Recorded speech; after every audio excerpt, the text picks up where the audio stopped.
Os irmãos, em nome do Senhor Jesus, recebê-los com muita alegria nessa manhã, em que nós temos o privilégio de cultuar o nosso Deus. Enquanto nós temos esse privilégio aqui, em muitos lugares existe a proibição oficial dos crentes se reunirem publicamente para professar a sua fé, cultuar a Deus, evangelizar, dar testemunho daquilo que eles acreditam.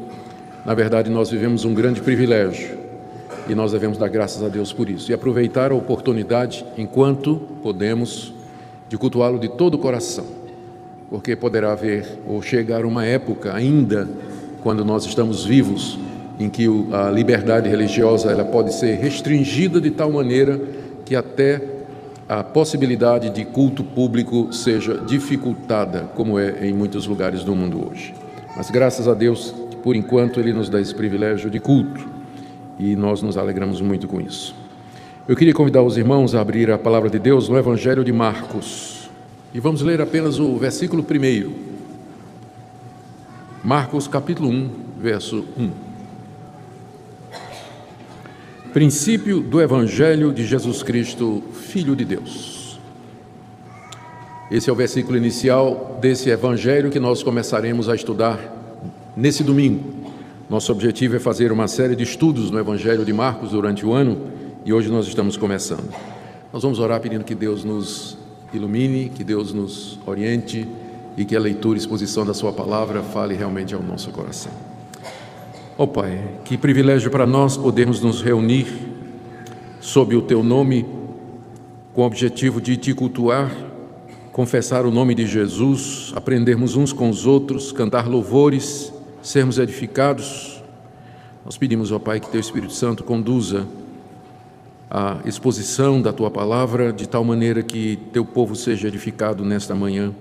E se há alguém que ainda não conhece o Evangelho de Jesus Cristo, o Filho de Deus, que isso possa ficar muito claro nessa manhã. Guia-nos em tudo, por amor do Teu nome. Amém. Queridos, como eu disse, nós estamos iniciando hoje uma série de mensagens no Evangelho de Marcos. Marcos tem 16 capítulos, então não me pergunte quando é que eu vou terminar, porque 16 capítulos é uma longa caminhada, mas nós vamos caminhando. E o nosso objetivo com essa série, primeiro, é aprender mais a respeito do nosso Salvador e Senhor Jesus Cristo, aquilo que Ele falou, as coisas que Ele fez. Aprender também mais a respeito da história da nossa salvação, de como Deus em Cristo Jesus veio a esse mundo efetuar o ato mais radical e fundamental da redenção através da morte e ressurreição de Jesus Cristo, e também aprender de que maneira nós devemos viver nesse mundo como discípulos de Jesus Cristo, já que nós o professamos como nosso Senhor e Salvador. O meu objetivo nessa mensagem inicial é focar. É um sermão biográfico. Eu queria ver com vocês a pessoa que escreveu esse evangelho, que é João Marcos. Quem é que foi João Marcos? Como é que Deus o preparou para essa tarefa? Por que é que ele escreveu esse evangelho? Quais foram as suas fontes e o que é que isso tudo tem a ver conosco hoje? Então, hoje pela manhã, o foco é o autor do evangelho, cujo nome nem aparece. Não é verdade? O nome nem aparece. Então, vamos começar com ele. E vamos começar com essa declaração de que foi essa pessoa chamada João Marcos que escreveu esse evangelho que traz o seu nome. Quem já leu os 4 evangelhos sabe que nenhum deles diz o nome do autor. Todos os 4 evangelhos são anônimos, diferente da carta de Paulo, das cartas de Paulo. Paulo começa suas cartas dizendo Paulo, apóstolo de Jesus Cristo, ou Pedro, apóstolo de Jesus Cristo, ou Tiago, ou Judas, eles todos se identificam, mas os 4 evangelhos, eles nos são apresentados sem que haja a identificação de quem foi o autor. Então nós temos que depender de outras fontes para poder determinar quem é que escreveu esse livrinho maravilhoso a respeito da pessoa e da obra de Jesus Cristo. Desde cedo, os cristãos sabiam que ele foi escrito por João Marcos, que é uma pessoa que aparece no livro de Atos e que acompanha Paulo e Pedro em algumas de suas viagens e ele é mencionado nas cartas de Paulo e também nas cartas de Pedro.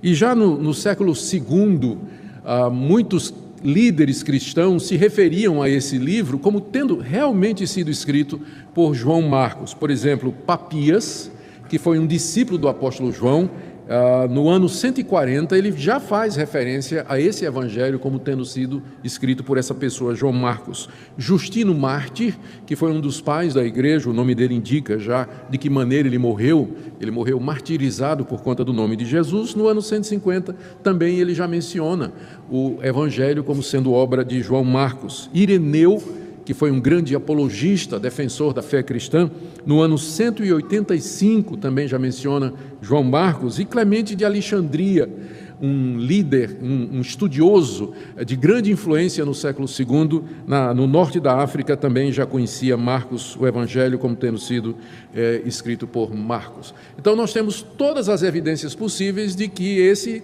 tal de João Marcos foi quem escreveu esse Evangelho que a gente conhece com o nome de Marcos, não é? Então, essa pessoa é chamada João Marcos.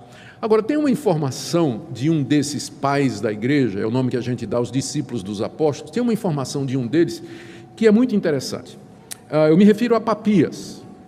Papias foi discípulo do apóstolo João, e num dos seus escritos ele diz o seguinte, que ele ouviu certa vez o apóstolo João dizer o seguinte, que Marcos foi o intérprete de Pedro, e que recebeu de Pedro tradições referentes ao ensino e obras de Jesus Cristo, baseado nas quais ele escreveu o Evangelho. Embora, isso é o que Papias diz, né, não seguindo os eventos em ordem, mas sem qualquer alteração ou engano. Então está aqui a fonte, de onde é que Marcos tirou as informações a respeito de Jesus para que ele pudesse escrever esse Evangelho. Pelo que nós estamos lendo e sabendo, Marcos acompanhou Pedro e ele ouvia as pregações de Pedro. Papias diz que ele era o intérprete de Pedro, provavelmente porque Pedro pregava em aramaico nas comunidades judaicas e Marcos fazia a interpretação ou registrava em grego, que era a língua comum daquela época, como o inglês é hoje em todo o mundo. Quem fala inglês vai para qualquer parte do mundo, o grego era a língua franca daquela época, Pedro pregava em aramaico e Marcos, então, registrava em grego e registrou os sermões de Pedro, ou seja, o que você tem aqui no Evangelho de Marcos é, na verdade, é por isso que algumas pessoas dizem que, na verdade, esse é o Evangelho de Pedro, porque ele é baseado nas pregações, informações, testemunho ocular do apóstolo Pedro, que acompanhou toda a vida de Jesus Cristo. Mas o João Marcos, ele não andou somente com Pedro, ele também andou com Paulo.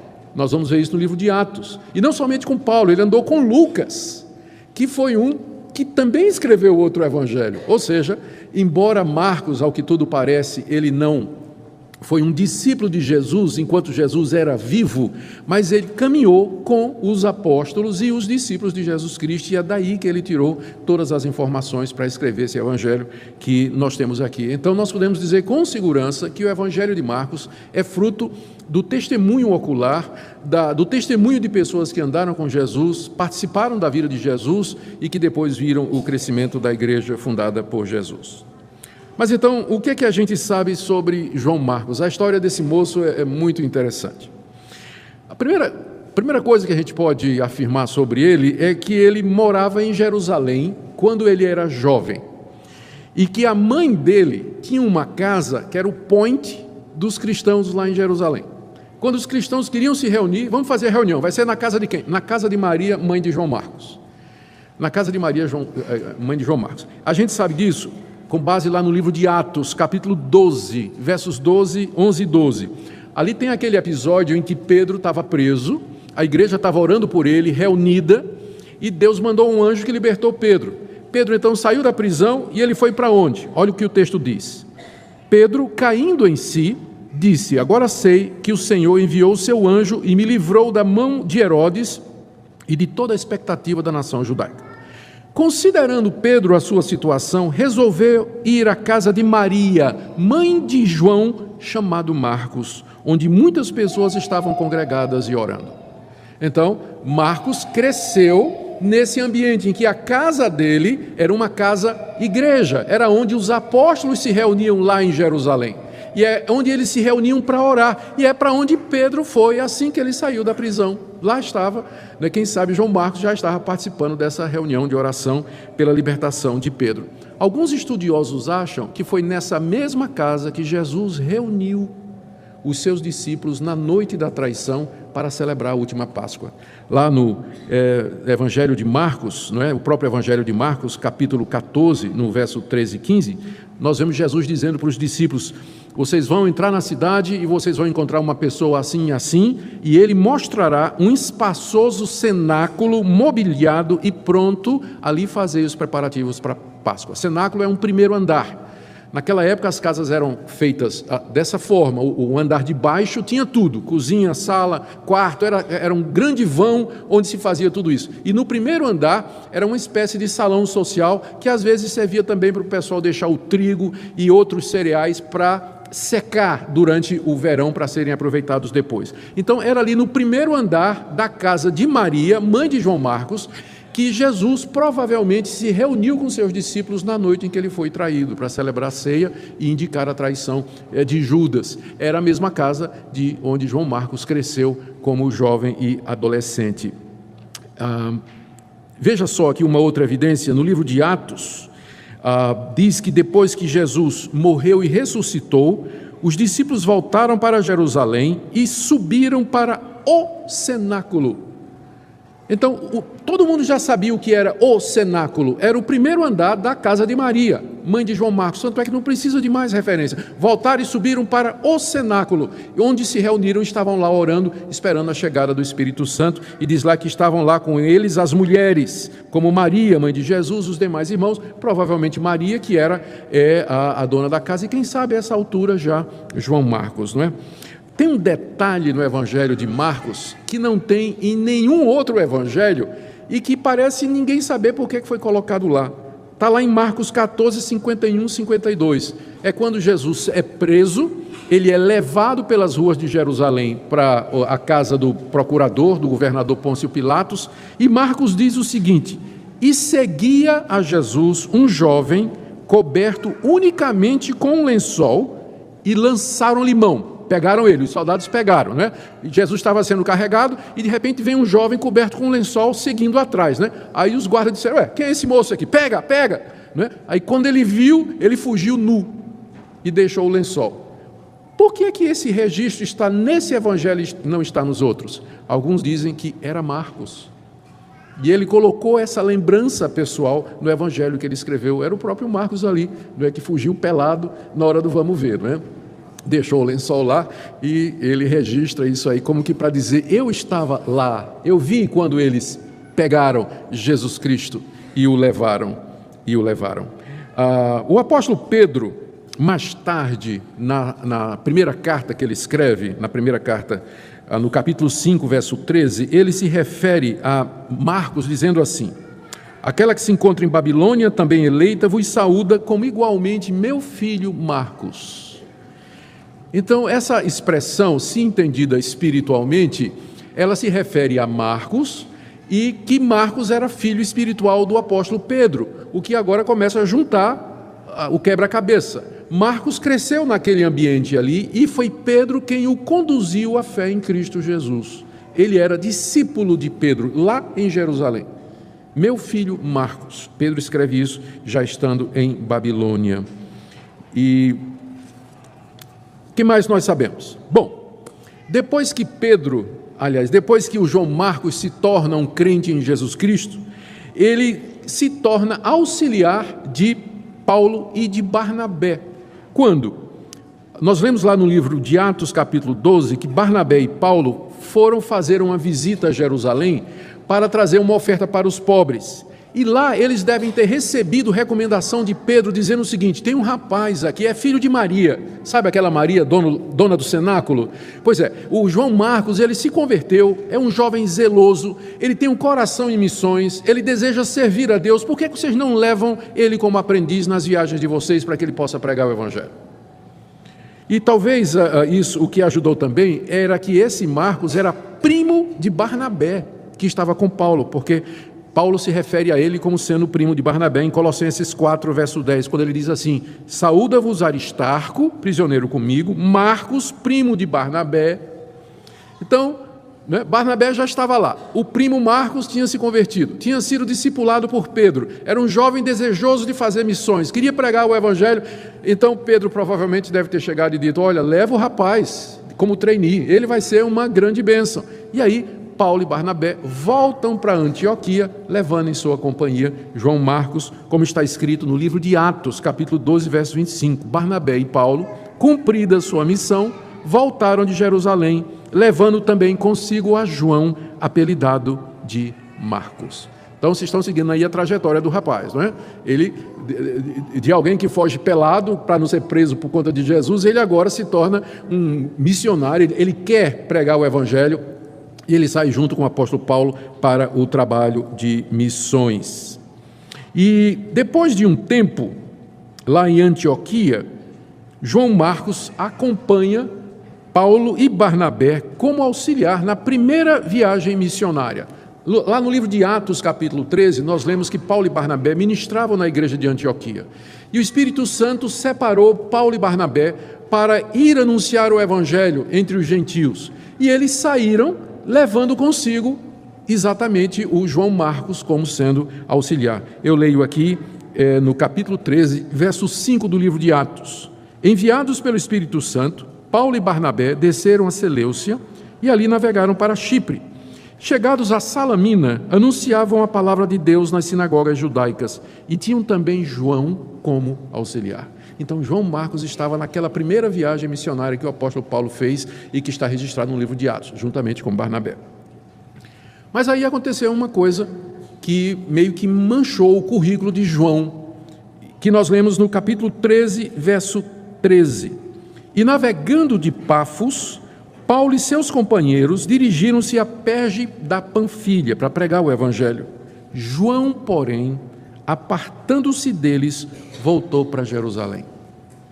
No meio da viagem, João se apartou e resolveu voltar para casa. Não é dita a razão no livro de Atos porque é que João Marcos não continuou com Paulo e Barnabé.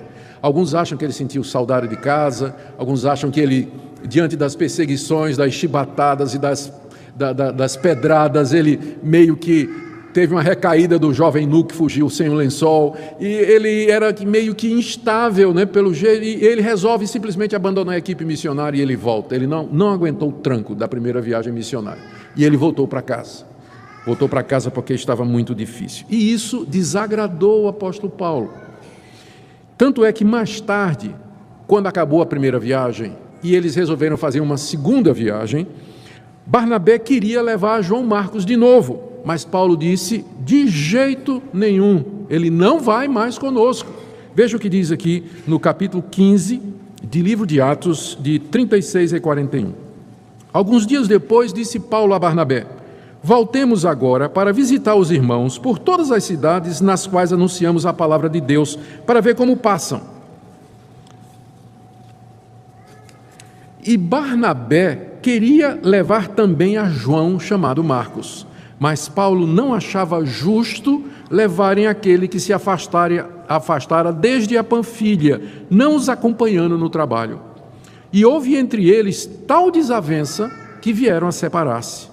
Então Barnabé, levando consigo a Marcos, João Marcos, navegou para Chipre, mas Paulo, tendo escolhido a Silas, partiu encomendado pelos irmãos à graça do Senhor e passou pela Síria e Cilícia, confirmando as igrejas.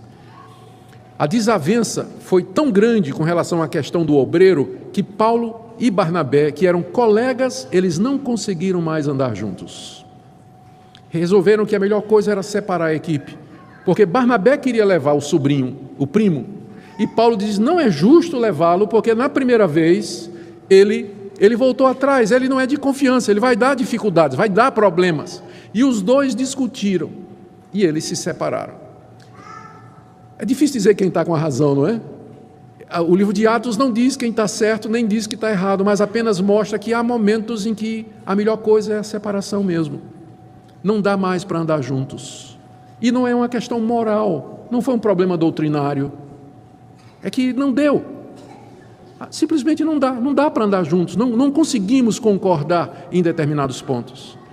E não é uma questão, veja, teológica, doutrinária, pessoal, mas é uma questão de trabalho, uma questão administrativa, não dá para andar juntos.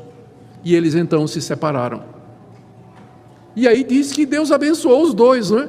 Diz aqui que Barnabé pegou o primo e foi para Chipre, e deve ter pregado o evangelho lá, e Deus abençoou. E Paulo escolheu Silas, que vai se tornar o grande companheiro dele na segunda e na terceira viagem, e navegam para outra região para pregar o evangelho. Então Deus, agindo apesar das dificuldades e limitações humanas, Ele permite que mesmo quando os dois não puderam mais andar juntos, ainda assim a obra de Deus prosseguiu. Tinha um pastor que eu conheci, um pastor idoso lá em Recife, que ele dizia assim: o diabo divide, mas Jesus abençoa. Ou seja, Deus até das nossas divisões e separações, Ele pode tirar uma coisa boa e cumprir o seu propósito e continuar a levar adiante o seu reino, que foi exatamente o que aconteceu, né? Paulo com Silas então faz as viagens missionárias seguintes. Mas agora olha a misericórdia de Deus na vida desse moço. Cerca de 10 anos depois desse conflito entre Paulo e Barnabé sobre sua pessoa, Marcos volta a fazer parte do círculo dos colaboradores mais íntimos de Paulo e estava com Paulo durante o tempo que Paulo ficou preso em Roma. Na carta que Paulo escreveu aos Colossenses, e essa carta foi escrita de Roma, ele diz o seguinte: saúda-vos Aristarco, prisioneiro comigo. Paulo estava preso, e preso com ele estava um cidadão chamado Aristarco, não é? Que devia ser colaborador de Paulo. E Marcos, primo de Barnabé. E aí Paulo acrescenta: se ele for ter com vocês, acolham, porque eu já dei instruções a respeito dele. Parece que a essa altura, quando no final da sua carreira, Paulo está preso em Roma, ele já havia se reconciliado com João Marcos a ponto de dizer: olha, se João Marcos for aí em Colossos para fazer alguma coisa que eu estou mandando, vocês acolham João Marcos, recebam João Marcos.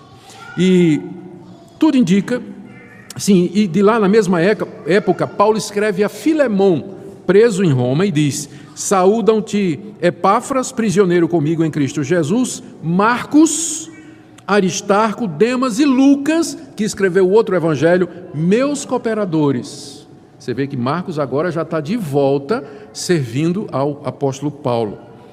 Ao que tudo indica, Marcos permaneceu com Paulo até a morte de Paulo no ano 66, como um dos mais valiosos auxiliares do apóstolo Paulo. A última carta que Paulo escreveu, pouco antes de morrer, que é 2 Timóteo, veja como ele se refere a Marcos. 2 Timóteo, capítulo 4, 9 a 12. Timóteo, procura vir ter comigo depressa, porque Demas, que era um cooperador de Paulo, tendo amado o presente século, me abandonou e se foi para Tessalônica. Crescente, que era o nome de outro colaborador, foi para Galácia. Tito, que era outro colaborador, foi para Dalmácia. Somente Lucas está comigo. Toma contigo Marcos e traze-o, porque me é muito útil para o ministério. Já pensou Paulo dizer isso de alguém que ele não queria que participasse da sua equipe 10 anos antes? Então isso é uma prova da reconciliação, de como Deus restaura relacionamentos, como às vezes desavenças, elas servem um propósito e lá mais adiante Deus usa tudo isso para a sua glória e para o crescimento da sua igreja. Essa recomendação que Paulo faz de Marcos na sua última carta é um testemunho do poder reconciliador de Jesus Cristo. Bom, ao que a gente sabe, aparentemente, né, após a morte de Paulo, Marcos agora começa a trabalhar com Pedro. Tanto é que Pedro, escrevendo de Roma, mais ou menos depois da morte de Paulo, diz o seguinte: aquela que se encontra em Babilônia, também eleita vos saúda, como igualmente meu filho Marcos. Marcos agora já está com Pedro. Paulo morre primeiro, Pedro vai morrer depois. Marcos acompanhou Paulo até a morte e agora ele está com Pedro. Eusébio, que foi um historiador, foi o primeiro grande historiador da igreja, ele viveu nos séculos 3 e 4, ele escreveu no seu livro História da Igreja que Marcos, depois da morte de Pedro e de Paulo, escreveu o evangelho com base nas memórias do que ele aprendeu com Pedro e de Paulo. E foi para o Egito pregar esse evangelho. E lá no Egito, ele fundou várias igrejas na cidade de Alexandria, que fica no norte do Egito, com grande sucesso. E ali se tornou líder da igreja. E segundo Eusébio diz, ele morreu enforcado no ano 70 pelos pagãos da cidade de Alexandria, que o arrastaram de cavalo pelas ruas até que ele morresse, porque estavam revoltados que muitos alexandrinos estavam se convertendo dos deuses pagãos para acreditar em Jesus Cristo. Então, se essa tradição está correta, Marcos morre no ano 70, que foi o ano da destruição de Jerusalém, em Alexandria, enforcado por uma multidão revoltada, porque ele estava pregando o Evangelho. Essa é a história de João Marcos, que a gente conhece. E foi esse homem que Deus usou para nos dar o Evangelho que nós vamos estudar nos dias que se seguem. Vamos, no tempo que resta, aprender mais um pouquinho a respeito desse Evangelho. Se Marcos escreveu esse Evangelho depois da morte de Paulo e Pedro, ele deve ter escrito em algum lugar aí em torno dos anos 67 e 68, ou cerca de 35 anos depois da morte e ressurreição de Jesus. Se ele era um jovem naquela época, vamos dizer, uns 20 anos, ele devia ter entre 50 e 60 anos, quando ele escreveu esse Evangelho.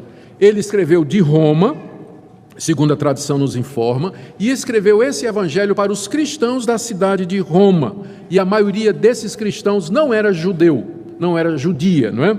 Por que a gente acha que Marcos escreveu para gente que não era judeu? Primeiro, porque ele no Evangelho, ele explica costumes judaicos que não seria necessário explicar se o Evangelho tivesse sido escrito por judeus. Ele explica, por exemplo, no capítulo 7, que os judeus têm o hábito de lavar as mãos quando chegam no mercado. Ele explica no capítulo 15, verso 42, que a sexta-feira é o dia da preparação para o sábado. Ele diz no capítulo 3, verso 17, que Boanerges significa filho do trovão. Em 5,41 ele diz que aquela palavra que Jesus falou em aramaico, Talita cumi, significa menina, levanta-te. Lá em capítulo 7,34, quando Jesus coloca os dedos no ouvido de um surdo e diz Efatá, Marcos explica que Efatá em aramaico significa abre-te. E também quando ele fala que Jesus foi levado para o Gólgota, ele diz que significa lugar da caveira. Então tudo isso mostra que Marcos estava escrevendo para quem não conhecia hebraico nem aramaico, ou seja, ele estava escrevendo para os crentes de Roma que não eram judeus, gente que havia crido em Jesus Cristo e que morava em Roma. E Marcos, quando escreveu, tinha vários objetivos. O primeiro era fortalecer os crentes, a igreja em Roma que estava nascendo e que já eram perseguidos pelos judeus, hostilizados pelos pagãos em geral e pelo Estado em particular. E também o alvo de Marcos era dar aos cristãos em Roma material para se defender, para apresentar o Evangelho numa sociedade que valorizava o poder, a força e o controle. Pensa bem, Roma era a capital do império. O César era considerado filho de Deus. Os exércitos romanos eram a expressão maior da força bruta e física que havia ali. Chega em Roma a mensagem de que alguém que é maior do que César existe, mas que ele era, na verdade, um carpinteiro judeu que morreu sob as mãos de um procurador romano, Pôncio Pilatos, crucificado numa cruz como um criminoso comum. Então, a mensagem do Evangelho de um Cristo fraco que morreu numa cruz, debaixo do poder do exército romano, não soava bem aos ouvidos dos romanos e de uma sociedade que valorizava o poder, o domínio, a autoridade. O alvo de Marcos é mostrar que aquele que foi crucificado em fraqueza, ele é, na verdade, o poderoso Filho de Deus. Por isso que esse Evangelho, ele se concentra mais nos atos de Jesus, é diferente de Mateus. Mateus concentra muito nos discursos de Jesus, porque é para outra audiência. Mas Marcos, ele concentra no que Jesus fez. O Jesus de Marcos está sempre andando, fazendo alguma coisa. A palavra que mais aparece no Evangelho de Marcos é a preposição grega kai, que significa ir. Ou então, em seguida. Então é mais ou menos assim, em seguida ele fez isso, e aí fez isso, e aí foi aquilo, e aí curou fulano, e aí foi para a casa de Cicrano, e aí encontrou, o tempo todo ele está dizendo, em seguida, logo adiante. Então, o Jesus que Marcos apresenta é um Jesus em ação, é um Jesus que cura, que enfrenta demônios, que enfrenta obstáculos, que realiza milagres. Aquele que morreu na cruz é, na verdade, o poderoso Filho de Deus. É a declaração que nós encontramos em Marcos, feita pelo centurião romano, ao ver a cruz, dizendo, agora sei que este é de fato o Filho de Deus. Marcos escreve o Evangelho para isso, para dizer aos cristãos: não tenham medo de vocês proclamarem de que Ele é, sim, Ele morreu crucificado em fraqueza humana, porque Ele estava morrendo pelos nossos pecados. O Evangelho de Marcos é uma apologia para a cruz de Cristo numa sociedade que valorizava o poder, a força, o domínio. É um Evangelho que apresenta um Cristo que morre em fraqueza, mas ressuscita em poder. É isso que Marcos quer mostrar no seu Evangelho. Ele também explica por que os discípulos, porque aí vem a pergunta: mas se Ele era o Filho de Deus, por que os discípulos não entenderam isso? Por que eles ficaram questionando? Por que a pergunta de Pedro? E a resposta de Marcos nesse Evangelho é o chamado segredo messiânico. Jesus desde cedo queria que se guardasse segredos sobre quem Ele era. Ele não deixava os demônios falar. Quando os demônios queriam dizer, não é que tu és o Filho de Deus, Jesus mandava calar a boca. Quando aquelas pessoas que foram curadas queriam sair dando testemunho, Jesus diz: não diga nada a ninguém. Só depois da ressurreição é que os discípulos entenderam que o Cristo que foi morto na cruz era de fato o Filho de Deus. Tudo isso transparece no versículo inicial que eu li para vocês. Princípio do Evangelho de Jesus Cristo, Filho de Deus. O conteúdo desse livro, portanto, é o Evangelho de Jesus Cristo. Evangelho significa boas novas. Então esse livro, ele tem as boas novas, as boas notícias a respeito de Jesus Cristo, que Marcos já começa dizendo, logo no primeiro versículo, que Ele é quem? O Filho de Deus. É para isso que ele escreveu, para mostrar que aquele Jesus crucificado, desprezado pelos romanos, era na verdade o Filho de Deus. E ele diz que esse evangelho começa com o ministério de João Batista, princípio do Evangelho de Jesus Cristo, Filho de Deus. Eu sugeriria, como algumas outras traduções, vocês devem ter outras traduções aí, em vez do ponto aí, é uma vírgula, na verdade. E o que Marcos está dizendo é o seguinte: o princípio do Evangelho de Jesus Cristo, Filho de Deus, foi conforme está escrito na profecia de Isaías. Ou seja, ele liga o começo da história de Jesus Cristo com aquilo que o profeta Isaías tinha dito, de que viria alguém preparando o caminho do Filho de Deus. E a citação de Isaías é exatamente sobre quem? João Batista. Com isso, Marcos está dizendo: olha, o Evangelho não é alguma coisa que a gente inventou da cabeça, essa história de Jesus crucificado, mas é alguma coisa que está ligada lá com as escrituras do Antigo Testamento, as escrituras judaicas. Como disse o profeta Isaías, que viria alguém preparando o caminho do Senhor, abrindo as veredas para o nosso Deus, pois é ali que começa o Evangelho de Jesus Cristo. Não é na minha cabeça que começa, mas começa conforme está escrito no livro do profeta Isaías. O princípio do Evangelho de Jesus Cristo, Filho de Deus, foi conforme está escrito no livro do profeta Isaías. Ele liga o Evangelho à história, não é uma coisa desconectada que saiu da cabeça de Marcos, de Paulo ou de Pedro. E as boas notícias é exatamente o Evangelho, que esse Cristo se fez homem, andou entre nós, nos ensinou a palavra de Deus, libertou os oprimidos do diabo, morreu numa cruz pelos nossos pecados e ressuscitou ao terceiro dia e virá vitorioso para a nossa redenção. É isso que é o Evangelho. O que é que nós podemos aprender aqui, gente? Eu quero destacar algumas coisas e fechar com algumas poucas aplicações. Primeiro, é dessa forma que Deus preservou e transmitiu a cada nova geração as boas novas sobre Jesus Cristo. Porque essas coisas aconteceram uma vez só: o nascimento de Jesus, os milagres que Ele fez, as palavras que Ele disse, a sua morte, a sua ressurreição, o seu encontro com os discípulos, isso tudo aconteceu uma vez só. Como é que isso poderia ser transmitido a outras gerações, que não aquela geração que presenciou esses fatos no século I? O caminho de Deus foi preparar pessoas que viram, que testemunharam e que puderam escrever aquilo para que cada nova geração tenha o mesmo conhecimento daquela primeira. O caminho de Deus foi esse: escrever tudo num livro. E ele achou pouco e levantou mais 3, né?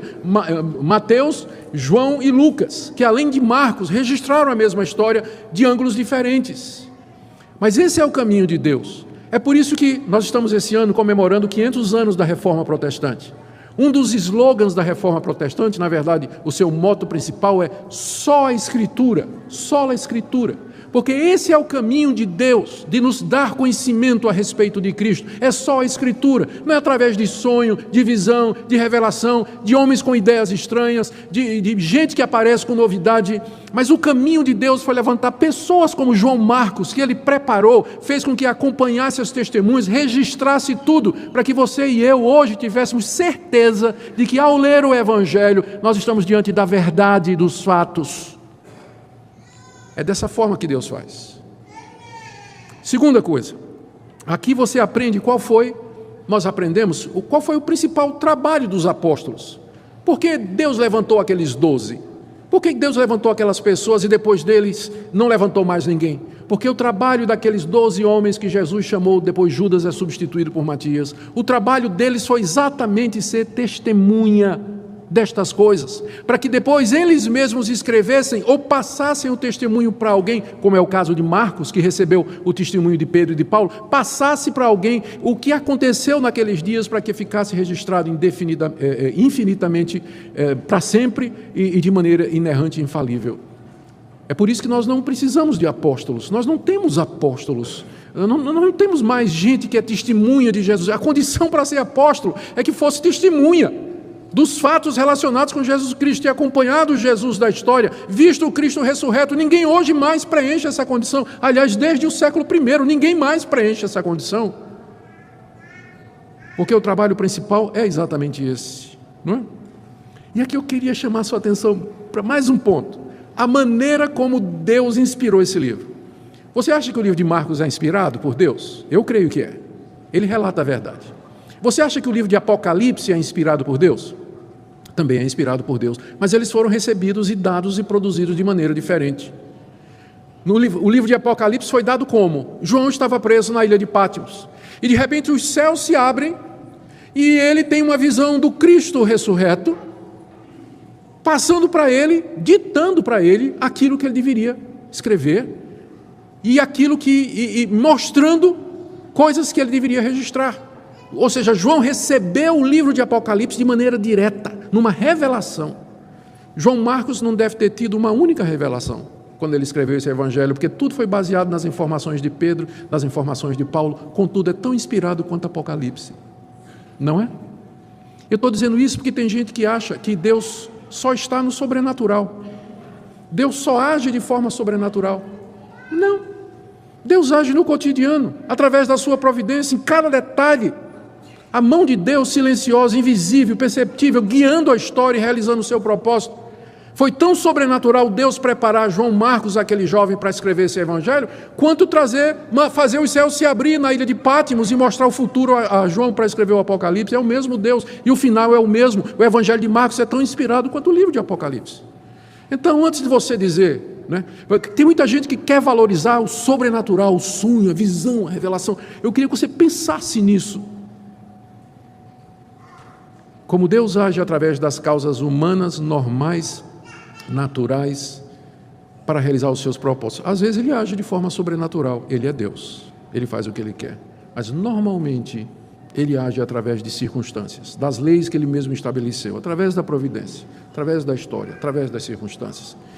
E Ele está ao nosso redor, em tudo o que acontece, fazendo tudo isso para a sua glória. Você lê sua Bíblia todo dia?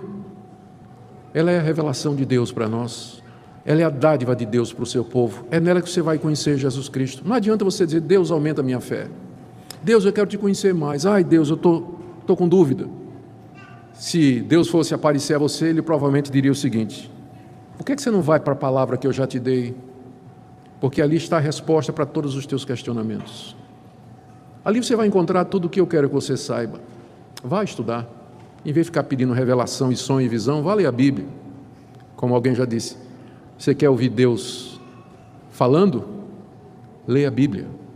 Quer ouvir Deus falando em voz alta? Leia a Bíblia em voz alta. Porque é nela que Deus fala. É por ela que Deus nos comunica. Talvez você está triste, desanimado, abatido e ainda não percebeu o sentido da sua vida.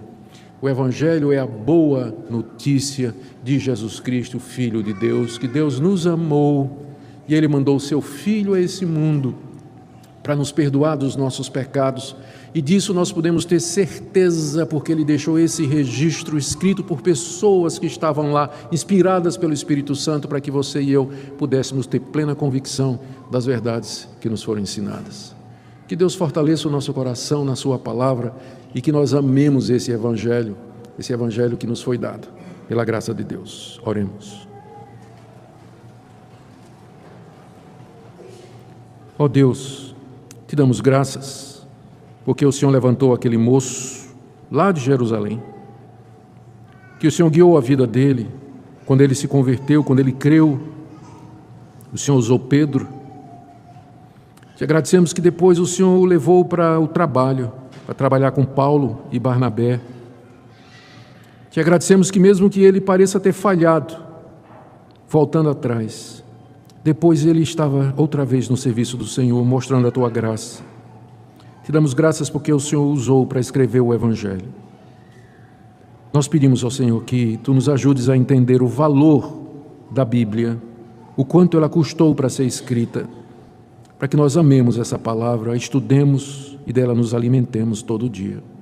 Se há alguém que ainda não entendeu as boas novas do Evangelho, Senhor, de que nessa manhã isso possa ficar muito claro. É o que nós te pedimos em nome de